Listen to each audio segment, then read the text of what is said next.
옛날 사냥꾼 고씨가 살았는데 새로 장가를 들어 얻은 새 마누라와 죽은 전처에게서 얻은 똑똑한 아들, 이렇게 셋이 오순도순 살고 있었다.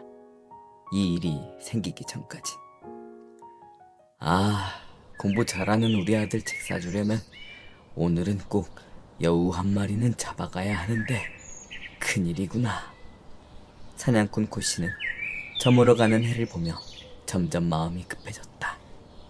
자신은 가난한 사냥꾼 출신이지만 기특하게도 글 공부에 푹 빠진 아들 녀석을 위해 오늘은 꼭 사냥에 성공해 책을 하나 사주기로 약속했기 때문이었다.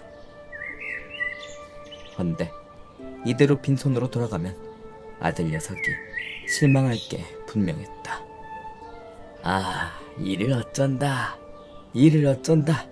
제발 한 마리만 잡혀다오. 우리 아들 책 좀 사게. 그때 마침 숲풀 속에서 무언가가 아주 살짝 움직이는데 여우의 털이었다. 10년이 넘는 사냥꾼 경력의 고씨의 눈은 그 작은 움직임을 놓치지 않았다. 분명 저건 여우 털이다. 하늘이 돕는구나. 그의 화살은 날아가 정확히 여우의 등에 꽂혔다. 잡았다. 신나는 발걸음으로 달려가 보았는데 아니, 이럴 수가. 세상에, 고씨가 맞춘 동물은 여우가 아니었다. 여우 가죽으로 된 조끼를 입고 있는 한 사내였다. 그 사내는 자신의 화살을 맞고 그대로 꼬꾸라져 즉사했다. 절망에 빠진 고씨는 흐느껴 울며 그 사내를 양지 바른 곳에 묻어주고 막걸리 한 사발 따라 명복을 빌어줬다. 사람을 죽인 내가 어찌 염치 없이 살아간단 말인가. 이제 나도 죽어야겠다. 죄책감에 나무에 목을 메어 죽으려는 고씨.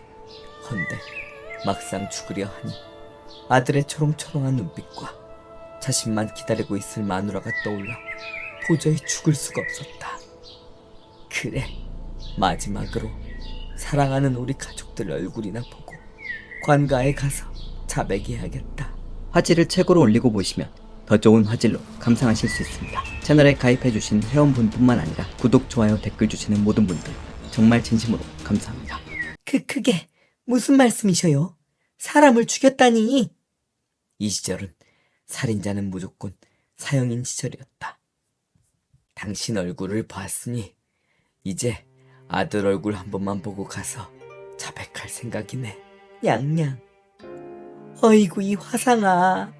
그럼 가서 자백하고 당신 죽으면 나랑 당신 아들은 어떻게 살라고요? 게다가 난 시집 온 지 얼마 되지도 않았는데 이렇게 과부로 만들 생각이요? 미안하오. 여보, 그냥 이 사실은 우리만 아는 것이니 조용히 있으시게요. 하지만 사람 된 도리로 살인을 저질렀는데 어찌 그런단 말이오. 어휴, 그래, 맞다. 당신 아들이 지금 이 사실을 들으면 공부가 되겠어요? 분명히 당신이 사람을 죽였다는 말을 들으면 충격받아서 공부를 망칠 거예요. 지금 저 녀석이 서당에서 얼마나 기대받는 줄 알아요? 살아서 뒷바라지 해줘야 할 거 아니에요. 아직 돈도 얼마 모으지도 못했는데. 그러니 아무 말 말고 절대 입 꼭 닫고 계셔요.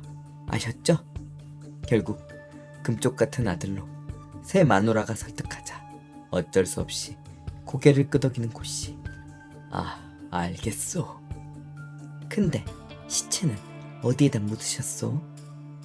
저기 앞산 커다란 바위 옆 소나무 하나가 있는데 그 아래에 묻었소. 사람이 거의 다니지 않는 곳이요. 잘하셨어, 냥냥. 서당 다녀왔습니다. 아들 왔어? 아차, 정신이 없어. 책을 완전히 깜빡했구나. 아들아, 미안하다. 애비가 오늘 공탕을 쳐서 책을 미처 준비하지 못했구나. 괜찮아요, 아버지. 피곤하실 텐데 얼른 쉬셔요. 고생하셨어요. 냥냥. 그래.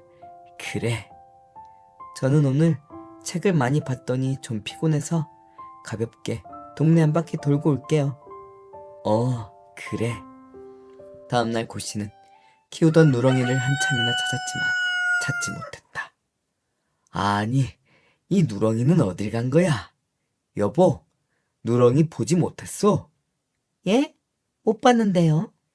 아, 개장수가 우리 누렁이 훔쳐갔나 봐. 잡히기만 해봐라. 냥냥. 한편. 아이고, 나는 빨래해야 되는데 뭔 공부만 한다는 녀석이 옷에 이렇게 흙이 잔뜩 묻은 거야. 아유, 귀찮아. 공부는 안 하고 사실 싸돌아다니고 있는 거 아니야? 에휴, 이놈의 집구석. 그렇게 그날의 끔찍했던 사건은 가슴 깊이 묻어둔 채 아들을 위해 고씨는 열심히 살아갔다. 그런데 어느 날 집에 돌아온 고씨는 망연자실했다. 마누라가 그동안 모아둔 재산을 모두 가지고 도망을 가버린 것이었다. 오래전부터 계획한 것 같았다. 마침 서당에서 돌아온 아들. 역시나였군요. 그게 무슨 말이냐? 예, 새어머니가 아버지께서 항상 낮에 사냥을 가 자리를 비우시기만 하면 집안일은 거의 하지 않으시고 누군가와 몰래 만나는 것 같더군요. 설마 했는데 이렇게 될 줄이야. 말씀드릴까 하려다가 심증만 있어 말씀드리지 못했어요. 괜히 고생하시는 아버지 걱정만 늘어날까봐. 냥냥. 이 마누라가. 아버지 걱정 마세요. 아마 한나절 거리의 한약방을 뒤지면 그 여자를 찾을 수 있을 것입니다. 항상 아버지가 돌아오시기 전에 집에 돌아오면 한약 냄새가 은은하게 났거든요. 그걸 매번 다 열심히 씻어내더군요. 냥냥. 사냥꾼 고씨는 똑똑한 아들이 일러준 거리만큼의 한약방을 죄다 뒤져서 한 한약방 사내와 딴 살림을 차린 아내를 잡아낼 수 있었다. 에그머니라, 어떻게 이리 빨리 찾아온 거야? 내 인연, 네가 나한테 이럴 수 있느냐? 내 용서할 수 없으니 당장 관가로 가자. 하지만 눈 하나 깜짝하지 않는 아내. 사또 앞으로 가서 한번 이야기해보자, 이거죠? 그래, 당장 가서 따져보자. 그래, 좋아. 헌데 따져보면 당신은 어찌 되려나? 살인자야. 그동안 가슴 깊이 묻어두었던 그날의 기억이 떠오르며 가슴이 철렁 내려앉는 고씨. 왜요? 가요 말아요? 그때. 가세요 아버지. 네가 어찌 여기까지? 아버지에게 다가와 속삭이는 아들. 걱정 말고 관가로 가셔요 아버지. 그리고 절대 그런 일은 없었다고 꼭 잡아떼세요. 사또, 제가 도저히 살인자랑 살 수가 없어 새 살림을 차린 것입니다. 저 사람 사람을 죽였습니다. 사람을. 뭐시? 그게 정말이냐? 아닙니다. 전 그런 적이 절대 없습니다. 저는 짐승만 사냥하지 사람은 절대 해치지 않는 사냥꾼입니다. 뭐요? 정말 뻔뻔하기 그지없네. 사또, 제가 시체를 어디다 숨긴지 다 압니다요. 제가 직접 안내하지요. 하지만 뼈가 나왔습니다 사또. 정말이냐? 예. 그런데 왜 그러느냐? 이게 사람의 뼈가 아니고 4발 달린 짐승의 뼈인 것 같은데요? 이런 고의한, 자신의 죄를 무마하려고 남편에게 누명을 씌우려 했다니. 당장 저 악독한 여자를 옥에 가두거라. 네, 엄히 다스리리라. 아들아, 네가 내 목숨을 살렸구나. 그런데 이게 어찌된 일이냐? 예 아버지, 사실 사건 당해 영특했던 아들은 부모님이 한 말을 밖에서 모두 듣고 있었다. 하지만 평소 행실이 바르지 못한 새어미를 의심했던 아들은 동네 산책을 나간다며 시체를 다른 곳에 옮겨 묻고 자신의 집개를 대신 묻은 것이었다. 그래도 내가 사람을 죽인 건 변함이 없구나. 그 큰 죄를 어찌 하늘이 모르겠느냐. 냥냥. 훗날 아들은 결국 과거의 급제 고을 사또로 부임하게 되었다.